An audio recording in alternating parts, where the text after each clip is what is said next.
मसीह की पैदाइश का दिन 25 दिसंबर क्यों है? कोई और? क्योंकि कलाम क्या, क्योंकि लिखा नहीं हुआ। हम देखते हैं कि लिखा नहीं हुआ कि 25 दिसंबर, तो हम मनाते हैं 25 दिसंबर। तो कैसे हुआ? तो उसके लिए हमें तौरात और असहाबे अंबिया और अंजील को देखना होगा। अगर हम अहबार की किताब उसका 24वां बाब और उसकी 10वीं आयत से देखें तो हमें पता चलता है कि हजरत दाऊद ने कहानत के लिए 24 फरीक तैयार किए, जो अपनी बारी के लिहाज से जाते थे हैकल में और यौमे कपूर पे खास तौर पर वो जाकर तो खिदमत का काम सरंजाम देते थे। अब जो हजरत ज़करिया यूहन्ना नबी के वालिद मोहतरम हजरत ज़करिया, उनकी जो बारी थी वो 8वें नंबर पे थी, 8वें फ्री, क्योंकि वो अबिया की फैमिली से ताल्लुक रखते थे और अबिया का घराना 8वें नंबर पर आता था कहानत के लिए। वैसे जो यौम कपूर है अंग्रेजी महीने के लिहाज से 22 सितंबर से 30 सितंबर तक होता है, क्योंकि जो यहूदी महीने हैं वो कमरी है, चांद के लिहाज से है, और अंग्रेजी महीने जो है वो शमसी हैं, यानी सूरज के लिहाज से। तो इस वजह से डेट्स में 8 दिन का फर्क हमें दिखाई देता है, 22 से लेकर 30 तक। अब या 22 को ईद कपूर हो सकती है, ये यौम कपूर हो सकता है, या 30 को हो सकता है। 8वां नंबर अबिया की फैमिली का है। तो जब हम इनके मुतालिक बात करते हैं, ज़करिया काहिन के मुतालिक बात करते हैं, तो उन दिनों के लिहाज से अंग्रेजी महीने का बनता है 25 सितंबर। 25 सितंबर की 25वीं तारीख। और जब हम अंजील बात को देखते हैं तो जब फरिश्ता मुकद्दसा मरियम के पास आता है, जिब्राइल फरिश्ता, तो पैगाम ये दिया जाता है कि आप हमला होंगी और आपके बेटा होगा, और साथ ही आपको ये भी बताया जाता है कि आपके जो रिश्तेदार अलिस्बात है, अभी उसका 6वां महीना चल रहा है। कौन सा महीना चल रहा है? 6वां महीना। 25 सितंबर से लेकर 25 मार्च तक 6 महीने बनते हैं। 25 सितंबर से लेकर 25 मार्च तक कितने महीने हो गए? 6 महीने हो गए। अब एक नॉर्मल जो पीरियड है बेटे को या बेटी को हासिल करने का, वो 9 माह का है। अगर हम 25 मार्च से लेकर 25 दिसंबर तक पूरा टाइम कैलकुलेट करें तो ये 9 महीने बनते हैं, 25 मार्च से 25 दिसंबर तक। तो यूं हम पूरी कैलकुलेशन के साथ, बाइबल की कैलकुलेशन के साथ 25 दिसंबर को यीशु मसीह की बर्थडे सेलिब्रेट करते हैं। और ये हमने अपनी तरफ से दिन नहीं बनाया, बल्कि बाइबल इसके मुताबिक हमें बता रही है। बाइबल हमें बताती है कि किस तरह से आप इस दिन को देख सकते हैं, क्योंकि बाइबल ने हमें बताया कि किस तरह से अब यीशु मसीह की पैदाइश हुई थी। अब वो लोग जो कहते हैं कि 25 नहीं कोई और हो सकता है, तो उन्हें फिर थोड़ा सा गौर करने की जरूरत है, क्योंकि हमें उसी तरह से कैलकुलेट करना है जिस तरह से बाइबल में मौजूद है। हम अपनी तरफ से कोई भी डिसाइड नहीं कर सकते। और मैं पहले भी कहता हूं कि यह खुदा की तरफ से था, यह दिन होना ही यही था, इसलिए क्योंकि यह दिन अगर नहीं आता है तो 2 हिस्सों में दुनिया तकसीम नहीं हो सकती, यीशु के पहले और यीशु के बाद, क्योंकि वही दरमियानी है, कोई और दरमियानी नहीं हो सकता। खुदा और इंसान के दरमियान में अगर कोई है तो वो सिर्फ यीशु मसीह की पाक ज़ात, वही अक़दसात जो है वो हमें खुदा के साथ मिलाने का सबब ठहरती है। तो आज हम देख रहे हैं कि खुदा का कलाम में कहता है कि काम करो या कलाम करो, क्या करो, खुदा के नाम से करें। अब हम देखते हैं अपनी जिंदगियों पर गौर करते हैं कि हम ऐसे करते हैं।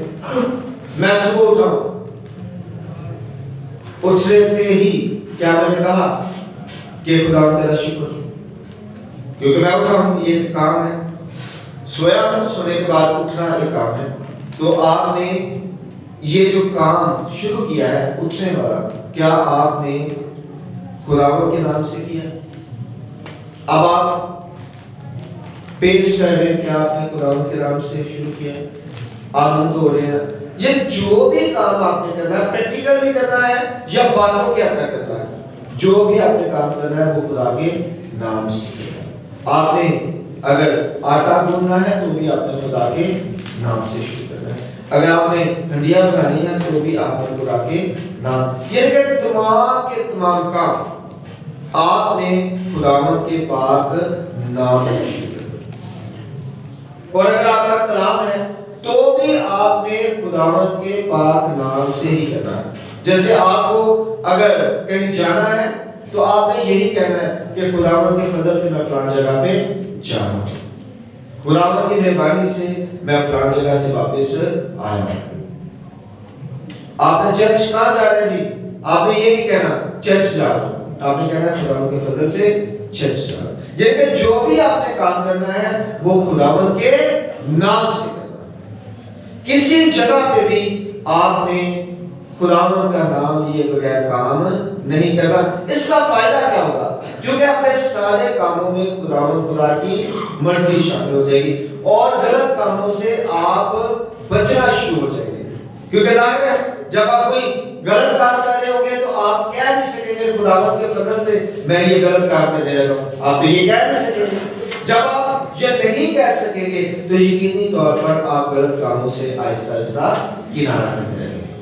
तो खुदा का कलाम में कह रहा है कि जो भी आप काम करते हैं, जो भी आप कलाम करते हैं वो आपने खुदा के नाम से करना है। तो इसी वजह से ये कहा गया है ताकि आप बुराई से बचें और अच्छाई की तरफ बढ़ना शुरू करें। क्योंकि जहाँ खुदा का खौफ होता है वहाँ हिकमत का आगाज हो जाता है। आप वहाँ पे खुदावंद की बात मर्जी के मुताबिक चलना शुरू हो जाते हैं।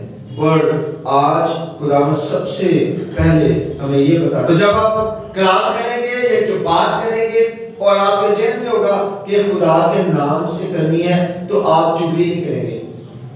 अब ये तो नहीं कह सकते हैं कि खुदावंद के फजल से फलां बंदा जो है वो ऐसे ऐसे करता है, आप चुगली नहीं करेंगे। अब जब कलाम करेंगे खुदावंद के नाम से तो आप गाली नहीं निकालेंगे। आप खुदा का नाम लेके कैसे गाली निकाल सकते? आप बदगोई नहीं करेंगे, आप बुरी बातें नहीं करेंगे, किसी के खिलाफ कोई बात नहीं करेंगे, क्योंकि सारी बातों में तो खुदा का नाम होगा। आप आगाज खुदा के नाम से कर रहे होंगे तो कैसे आप किसी के लिए कुछ बुरा कह सकते हैं? कैसे किसी के लिए कुछ बुरा सोच सकते हैं? आपके अमल में और आपके कौल में, दोनों में हकीकी मायनों में खुदावंद खुदा की मर्जी पूरी हो जाएगी। आप नेकी की तरफ बढ़ना शुरू हो जाएंगे, आप अच्छाई की तरफ आना शुरू हो जाएंगे। और यही खुदावंद चाहता है कि हमारी जिंदगियों में मौजूद हो कि हम बुरे अमाल को छोड़ें, दूसरों को परेशान करने से बाज आए, दूसरों के लिए अच्छा अच्छा सोचना शुरू करें, दूसरों के लिए बेहतर बेहतर सोचना शुरू करें और अमलन और कौली तौर पर ये कि हम बात करें या कोई अमल करें, दोनों में दूसरों के लिए भलाई ही पैदा हो।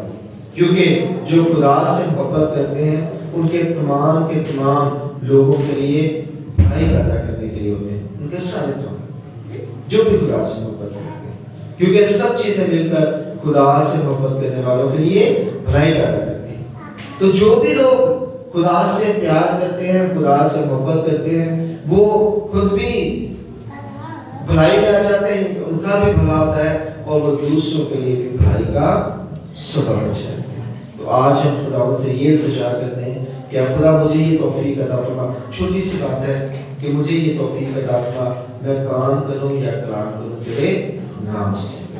जब आप ये अपनी जिंदगी में रखेंगे तो यकीन कीजिए आपकी जिंदगी बदलना शुरू हो जाए, आप तब्दील होना शुरू हो जाए।